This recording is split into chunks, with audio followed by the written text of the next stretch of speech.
तुम्ही शिक्षक पार केलेली मंडळी आहात, तुम्ही विद्याधर आहात आणि म्हणून तुम्हाला थोडस सांगावं की ही महाराष्ट्राची परंपरा, ही लोककला जोपासत आणि जपत असताना खऱ्या अर्थानं आम्हा लोककलावंतांना तारेवरची कसरत करावी लागते. हल्लीची पिढी बदलली, हल्लीची पिढी बदलली, पिढीची संस्कृती बदलली. तमाशाचा गावा बदलला आणि बघता बघता तमाशाचं अंतर्मन बदललं. तमाशा मराठी भाषेची अस्मिता जपणाऱ्या महाराष्ट्रातली सांस्कृतिक विभागाचा एक कला प्रकार म्हणजेच तमाशा. म्हणजे तुम्हाला आठवण देऊन वाटलं, खरं म्हणजे 2 दशकांच्या पूर्वी तुम्ही ऐकलेला तमाशा आणि 2 दशकांच्या पार नंतर 2025 ऐकलेला तमाशा यामध्ये जमीन आसमानाचा फरक पडला. पूर्वी तमाशा चालू झाला की लोक कलावंतांनी आपल्या पारंपरिक वाद्यावर मंडळींना आपल्या गेट समोर बोलवून ठेवावं लागायचं. तेव्हा माणसं आणि तमाशावर प्रेम करणारा रसिकही त्या पद्धतीचा होता. पारंपरिक पद्धतीचे वाद्य प्रत्येकाच्या कानावर आदळत होते. परंतु आता काही मंडळींना असं वाटलं की तमाशाला थोडं डीजे लावला तर तमाशाचा अंतर्भाग विस्कळला जातो.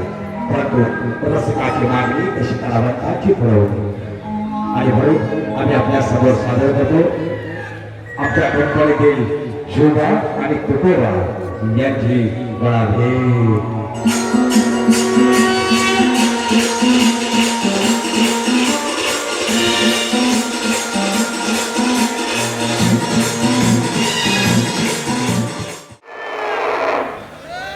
मी अगदी लहान असताना माळेगावला होतो 40 वर्षापूर्वी.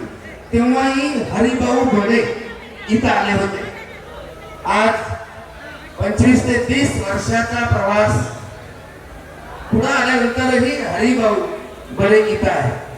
हरिभाऊचं समर्पित जीवन लोककलेसाठी अत्यंत महत्वाचं ठरलं.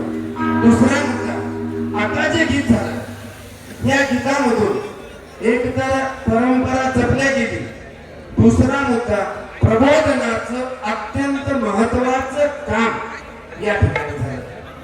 तुम्ही आम्ही अंधश्रद्धेला किती प्रचंड मोठ्या प्रमाणात बळी पडतो आणि त्यावर कशा प्रकारे समाजामध्ये बुवाबाजी पसरवली जाते. साधू किंवा महाराजांच्या मांत्रिकांच्या नावावर समाजाला कसं उल्लू बनवले जातं त्याचं जिवंत उदाहरण या गीताच्या माध्यमातून आपण अनुभवलं. एकदा हरिभाऊ बडे नगरकर यांच्यासाठी मायमावल्यांच्या तर टाळ्या होतीलच, आपण सुद्धा कंजूसी करू नये अशी माफक अपेक्षा आहे.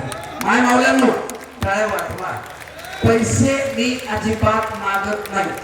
टाळी वाजली म्हणजे पैसे मागतात अजिबात नाही. तर हरिभाऊच्या या सगळ्या सादरीकरणावर खुश होऊन आपल्या भागाचे लोकप्रिय आमदार लोकनेते प्रतापराव पाटील चिखलीकर साहेबांचे खंदे समर्थक, मधुरे सांगवीचे सरपंच राम पाटील सिरसाट, राम पाटील सिरसाट यांच्याकडनं 500 रुपयाचं बक्षीस या मंडळाला आहे. तसेच शामराव